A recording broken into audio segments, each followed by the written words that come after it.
Today's episode is about the languages that kills engagement, some of the most hated words in the workplace, and how to change your script before you lose your people or even walk yourself out of a job. You've heard these phrases, or maybe you've said them yourselves.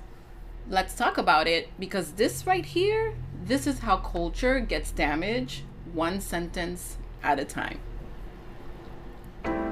Welcome back to Ask HR. This is where you, the employees, and we, people leaders, get our HR related questions answered. We exchange perspective and co-create people standards and practical solutions. We are your external human resources department, balancing employee advocacy with business accountability and proving that great workplaces can and should be both humane and high performing while we're keeping the business moving forward. I'm your host, Yuslin Pito-Young. Our question this week reads, my leader says things that shut people down all the time, especially to me. Doesn't she realize that this is hurting morale? And at this level, she should know better. And so how do we deal with workplace language that's demoralizing, distracting, and just plain mean? Before we get into the phrases, language does three things. It shapes trust, signals respect or disrespect, drives engagement or disengagement. Now you know, most employees don't disengage from work just because. It's from how they're spoken to.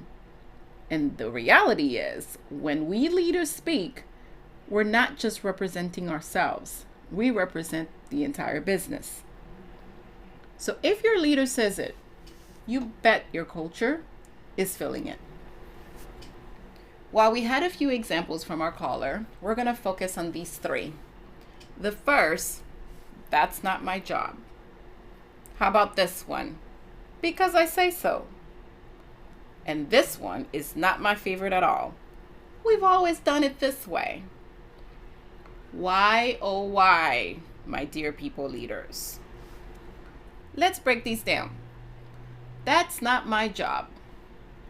Have you ever experienced a leader who hates hearing this, but then turns around and that's the exact model that they're expressing and practicing? I have. What this signals is a lack of ownership. There's silos over the entire team, or that you're not invested. It tells our employees that, hey, stay in your lane, or that you don't care about their role. What we can stay instead. Let's figure out who owns this and how I can support. Or that may not be in my lane, but I'll get it to the right place. That shift is ownership. Because I say so. This one is one of the fastest way to shut down trust. What this signals is authority or control. Instead, we can say things like, here's the reasoning behind this decision. I may not be able to share everything, but here's what I can share, and here's what it can look like. That reframe is more about clarity, and that clarity will build more trust little by little versus the silence, which gives room for assumptions. The third hatred word that we talked about is, we've always done it this way. This one is an innovation killer, it's a morale killer, and definitely a growth blocker. That signals resistance to change or dismissiveness of any new ideas. It tells your team, your ideas doesn't matter. Here's a shift. Try. I'm open to better ways or even new ideas. Let's test your idea and see what happens.